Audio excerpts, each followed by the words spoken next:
안녕하세요. 펀드매직입니다. 오늘은 퇴직연금 DC와 IRP 제도에서 펀드 상품으로 운영하시는 방법을 소개를 드려볼게요. TDF나 TIF 그리고 자산 배분 70이라는 숫자를 꼭 기억해 주시면 좋겠고요. 퇴직연금에서 주식 등의 위험 자산은 총 70% 비중까지만 투자가 가능하기 때문에 그래요. 단 적격 TDF라는 게 있고 TIF라는 게 있는데요. 얘들은 예외적으로 100%까지 투자가 가능한 특징이 있어요. 그래서 가장 공격적으로 포트폴리오를 짜시는 분들은 주식형을 70%로 투자하시고요. 적격 TDF 중에서 주식이 70% 이상 비중이 들어가 있는 2050 같은 숫자가 큰 상품을 TDF를 선택하시면 이 30%의 70%, 21%잖아요. 그래서 이걸 두 개를 합치면은 전체 90% 이상의 비중을 주식으로 운용하는 것이 가능한 상황입니다. 자, 일단은 펀드는요, 금소법이라는 게 시행이 돼서 직원이 어떤 특정 상품이 좋다고 바로 추천할 수가 없다라는 점을 꼭 이해해 주셔야 되고요. 고객님도 바로 가입이 안 되고 투자 성향 분석이라는 설문조사를 하셔야 돼요. 지금 올해 금융소비자보호법의 약자가 금소법이 되는 거거든요. 여기 6대 판매 원칙을 한번 보십시오. 아마 그 사모펀드 등 판매 회사에서 펀드 판매 과정에서 워낙 사고와 민원이 많다 보니까 이런 법이 생겨날 정도가 돼버렸어요.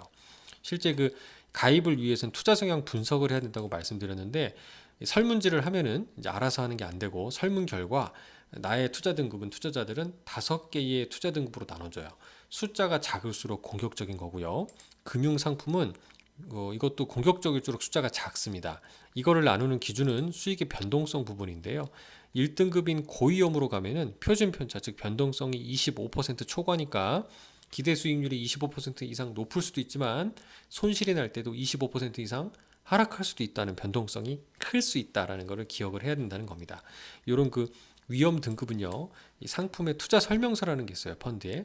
여기에 좌측 상단에 보시면은 이렇게 기재가 돼 있습니다. 총 6등급 중에서 얘는 2등급이다라고 확인해 볼 수가 있고요. 그래서 이런 이 결과로 투자 성향별로 금융 투자 상품을 권유 및 가입이 가능하다. 예를 들어서 내가 위험 중립형이 나오시잖아요. 그럼 나는 1등급과 2등급의 주식형 상품은 가입이 안 돼요.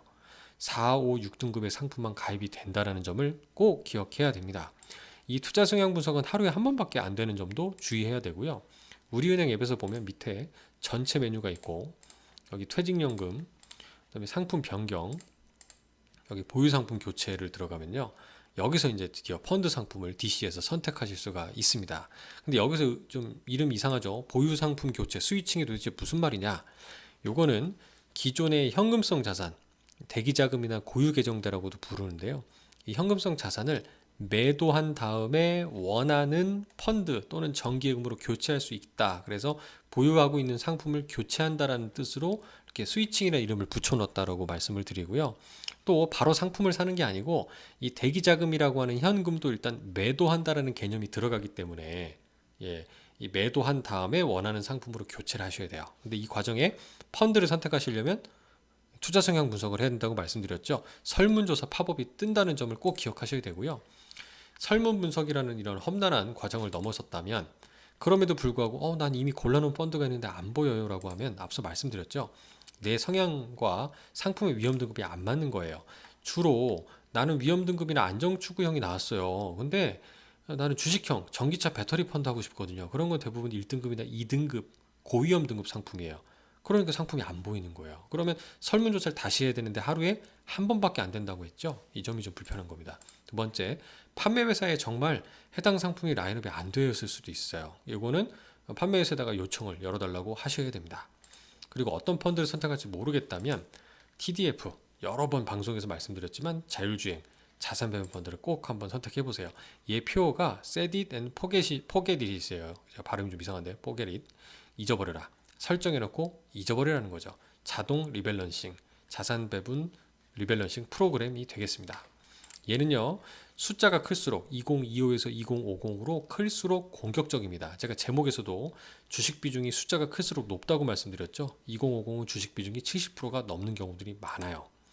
그리고 어느 자산운용사의 TDF가 좋은지는 제가 앞서 여러 영상들에서 촬영을 해놨으니까 특히 최근에 제가 11월 4일 날 찍어놓은 거 한번 참고해 주시면 좋겠고요. 가장 보수적인 분들은 저는 꼭 TIF를 운영해 보시면 좋겠다라는 말씀을 드려봅니다. 이것 역시 제가 타겟 인컴 펀드 TIF 1편이라고 소개해드린 영상을 한번 참고해 보시면 좋겠다라는 말씀을 드려봅니다. 네, 오늘은 퇴직연금 DC IRP를 실적 배당형 펀드로 운영하는 방법을 소개해드렸습니다. 감사합니다.